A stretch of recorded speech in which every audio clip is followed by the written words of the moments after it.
अयतुल्ला खमैनी की सोच से ही आगे बढ़ रहे हैं, उल्टा और घातक हो रहे हैं। तो ये उन्होंने कहा है कि वो डिप्लोमेसी एक इनडायरेक्ट तरीके से बोला है चल रही है, और अगर वो डील को नहीं मानते तो हम उनको स्टोन एज तक पहुंचा देंगे। लेकिन जो बहुत महत्वपूर्ण चीज है कि जो जूइश लॉबी है और जो आर्म्स लॉबी है उसकी जीत हुई है। अगर कल शाम तक आप इनके सुने स्टेटमेंट्स, तो उसमें चाहे इन्होंने समराइज करके आज बोला, लेकिन एक चीज डिफरेंट बोली है, और वो जो चीज डिफरेंट बोली है वो ये बोली है कि कल तक ये कह रहे थे कि अब ये कभी भी बना नहीं सकते न्यूक्लियर वेपन, पहली चीज। दूसरी चीज उन्होंने बोली थी, जो कि नेतन्याहू ने आगे बोली थी, कि एनरिचमेंट फैसिलिटी की भी इनका खत्म हो चुका है। लेकिन आज ऐसा कुछ भी नहीं था। ऐसे लग रहा था जैसे वो जीत को अनाउंस करके शायद अब अपने आप को, अमेरिका को वॉर से निकाल देंगे, लेकिन ऐसा नहीं हुआ। इसका मतलब है कि जूइश और आर्म्स लॉबी और खासकर जो इजराइल का प्रेशर है वो काम आ गया। आखिरी चीज जो मैं इस पे कहना चाहता हूं वो ये है कि जो अमेरिका का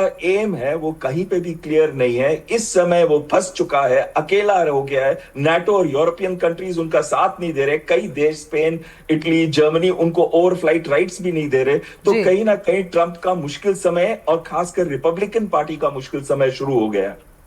पूर्णिमा नाथ, आप अमेरिका और स्ट्रेटेजिक अफेयर्स एक्सपर्ट हैं, किस तरह से आप स्थिति को देख रही हैं? क्योंकि डोनाल्ड ट्रंप ने जितना कंफ्यूज पिछले एक महीने में हमने उनको देखा है, उतना कंफ्यूज शायद पहले नहीं देखा होगा, क्योंकि इससे पहले भी वो बयानों को पलटते रहे। लेकिन इस बार माना जा रहा है कि एक तरह से हद कर दी। कहाँ वो युद्ध खत्म करने की बात कर रहे थे, अब और उसे बढ़ाने की बात कर रहे हैं। उनके खिलाफ गुस्सा जो है वो अमेरिका में भी सड़कों पर लाखों लोगों के उतरने से साफ तौर पर नजर आया। अब आप जो बात कह रही हैं उसी को आगे बढ़ाते हुए मैं एक और सवाल आपसे पूछना चाहूंगी। जो स्थिति रिपब्लिकन्स देख पा रहे हैं वो तो डोनाल्ड ट्रंप भी देख पा रहे होंगे, फिर तो उन्हें और जल्दी युद्ध खत्म करना चाहिए। फिर क्यों आखिर वो स्थिति को और बिगाड़ने पर तुले हुए हैं, क्योंकि नुकसान तो बहुत ज्यादा ऑलरेडी हो चुका है। देखिए, सर ने थोड़ी देर पहले बताया था कि एप्स्टीन का बहुत मसला चल रहा था। As of today 2% of the information was release. जो भी रिलीज किया उसमें लिटरली सब रिडक्टेड था information. I don't know Netanyahu के पास डोनाल्ड ट्रंप के बारे में क्या इंफॉर्मेशन है, इस युद्ध में क्यों आप वो इन्वेड करने गए थे।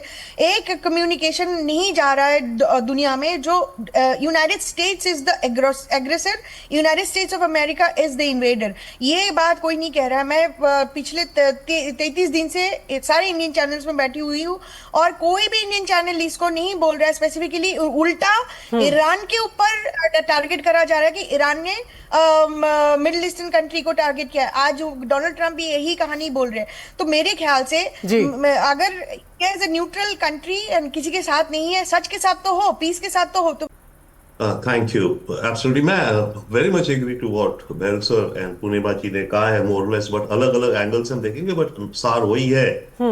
बट ये भी डिपेंड करता है। अभी गलगोटिया यूनिवर्सिटी के एक प्रोफेसर का बड़ा वो हो गया था ना, उसने कहा था कि your 6 can be my 9 and my 6 can be your 9, right? कि आपका व्यू पॉइंट क्या है। तो ट्रंप के व्यू पॉइंट से तो वो अच्छा जा रहा है। ट्रंप की कोटरी के हिसाब से पीट हेक्सेथ वगैरह, मार्को रूबियो वगैरह, भाई ट्रंप अकेला थोड़ी है, पूरी इसकी जो टीम है उन्हें तो लग रहा है बहुत अच्छा जा रहे हैं। So that's one. बट जो हो रहा है भी, secondly coming to the speech, इस स्पीच की एग्जैक्टली वही बात है, जरूरत क्या थी आज? इसमें कुछ तो नया कहा नहीं इन्होंने, है ना, अदर दैन यस कि वर्ल्ड वॉर 1 इतने साल चली, वर्ल्ड वॉर 2 इतने साल चली, तो अपनी लेगेसी पॉइंट आउट करने के लिए ये वॉर तो चलेगी जब भी इतनी बड़ी कही जाएगी, और मैं वॉर टाइम प्रेसिडेंट हूं बहुत बड़ी वॉर का। So there was nothing new. तो क्वेश्चन जो सभी बात कर रहे हैं कि फिर जरूरत क्या थी इस स्पीच की? I think all colleagues have said जरूरत जो भी थी अपने बेस को हार्नेस करना, याद दिलाना कि भाई हाँ हम ठीक जा रहे हैं, पॉपुलैरिटी लो हो रही है, एटसेट्रा। प्लस अभी इसमें मैं आगे जाते हुए मुझे लग रहा है कि इस जो डिस्कोर्स, जो रेटोरिक आएगा ना इनका, जीसस क्राइस्ट को लेके ज्यादा आएगा।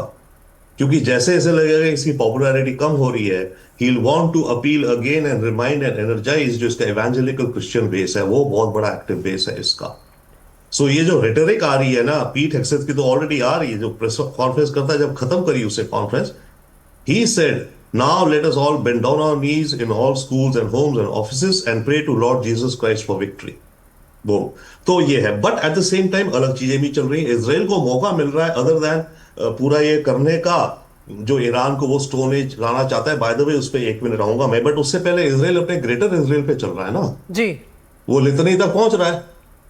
ओके, तो Israel is expanding its territory in the next 2 to 3 weeks. ये चल रहा है. Now I come to the core thing also, जो है शब्द स्टोन एजेस, ये पहले भी यूज कर चुका है, but let us understand what they plan to do. They are bombing out सारी फैक्ट्रीज, सारे पुलिस स्टेशंस, सारे fire brigade locations, industrial zones, सरकारी बिल्डिंग्स, कोई भी मंत्रालय, सेंट्रल, स्टेट, ये वो, ठीक है, सारे इंस्टीट्यूशंस को करके, और फिर लास्ट में ये लोग करेंगे उसका power grid blast. They will leave Iran in their view now in the next 3 weeks. Iran totally flattened out, like may be कोई उसमें कुछ हो ही नहीं सकता. और उस समय and they also said, and he has also said, and if need be we can come back again. ये भी से पहले कहा है, आज की स्पीच को आप अलग रखिए, देव सेड. तो इन्हें 6 मेरे पास साल बाद लगा आएंगे. पर ये इसको स्टोन एज जब ये कह रहे हैं, we have to really realise what stone age means. That is what they identified. सारे हॉस्पिटल्स, सारे स्कूल्स, यूनिवर्सिटीज, सब फैक्ट्रीज खत्म. तो आप देश यहाँ पर हम और ये भी देख लेते हैं कि युद्ध किस तरह से लगातार जब भीषण हो रहा है तो दुनिया भर में चिंता भी बढ़ती जा रही है. यूनाइटेड नेशन डेवलपमेंट प्रोग्राम ने एक रिपोर्ट जारी करी. रिपोर्ट के मुताबिक जो क्षेत्र की जीडीपी है 3.7 से 6% तक घट सकती है.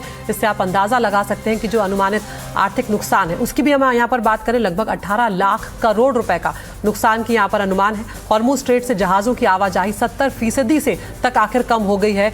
उसका खामियाजा ऑलरेडी सारे देश जो हैं वो भुगतते हुए नजर आ रहे हैं. तेल की कीमतें लगातार बढ़ रही हैं, $120 प्रति बैरल तक पहुंच गई है. 16 लाख से 36 लाख नौकरियों पर संकट यहां पर आ गया है. अंतर्राष्ट्रीय व्यापार पर बहुत बड़ा असर पड़ता हुआ नजर आ रहा है. तेल निर्यातक और आयातक जो देश हैं उन्हें बहुत ज्यादा नुकसान हो रहा है. वैश्विक जो आर्थिक स्थिरता है उस पर दबाव लगातार बढ़ता जा रहा है. ऊर्जा और जो लॉजिस्टिक सेक्टर्स हैं वो सबसे ज्यादा प्रभावित यहाँ पर नजर आ रहे हैं. और यही वजह है यहाँ पर कि इसके बाद ये सवाल उठ रहा है कि आखिर ये खत्म कब होगा.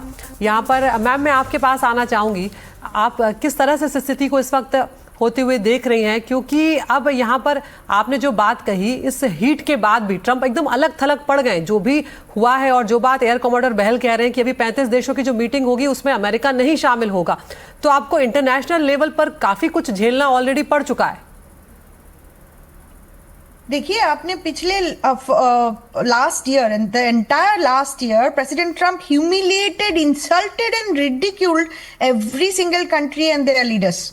आप मुझे बताइए, आप जब आपकी जरूरत है वो आपके साथ खड़े रहेंगे?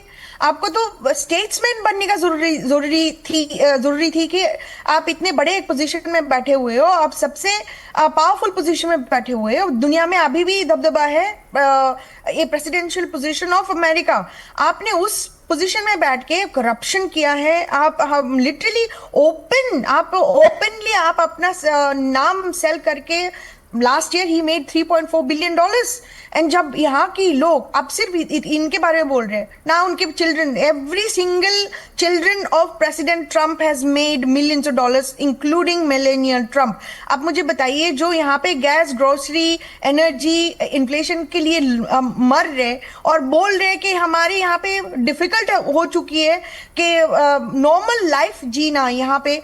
और आज की तारीख में today the gas has gone over $4. I have normal लोगों के लिए, हम तो यहाँ पे बैठ के प्राइवेट जेट की ट्रैवल नहीं कर रहे ना. तो ये जो प्रेसिडेंट ट्रंप ने हमारे ऊपर छुरा मारी है, इसको भुगतना पड़ेगा ये नवंबर इलेक्शन में. बट ये नवंबर इलेक्शन के लिए भी वो he is actually doing something very very dangerous and vicious, because he is trying to nationalise the election over here. यहाँ पे स्टेट्स मैनेज करते हैं इलेक्शन, बट वो नेशनलाइज करने की कोशिश कर रहे हैं. ऊपर से वो बार आप देखेंगे वो बोलते रहे कि वो 2020 इलेक्शन वो स्टोलन. तो मैं क्वेश्चन करती हूँ, 2020 इलेक्शन अगर स्टोलन बोल रहे हो, उसके ऊपर आपने मेल इन बैलेट की ये सब एग्जीक्यूटिव ऑर्डर डाल रहे हो, खुद भी मेल इन बैलेट यूज करके बैठे हो. ऑन टॉप ऑफ इट उनका रिस्पॉन्स क्या था? Why did he use that mail in ballot? वो बोल रहे थे कि बिकॉज आई एम प्रेसिडेंट. अच्छा, लोग जो प्रेसिडेंट नहीं हो वो क्या रास्ता साफ करते हैं आपके लिए? This is the situation of America. He has become an authoritarian, a dictator. I'm sorry to say that I didn't expect him to be turning out like this. I voted for him. I've campaigned for him. I'm also brought Hindu vote for him. and his backstabbing is more than just personal to me. And unfortunately at this point of time लोगों को धीरे धीरे आँख खोल रही है कि वो जो कहते थे पहले वो गलत कहते थे, लोगों को गुमराह करने के लिए बोले थे, आज जो बोले थे कि I've come to politics to serve people, not I've left billionaire lifestyle to come and serve. The point is he actually came back and crawled back into politics to make money, to have dynastic security. इसीलिए वो आया है और अपना नाम clear करने के लिए आया है, वो एप्स्टीन फाइल में जो उसका कांड है। रविंदर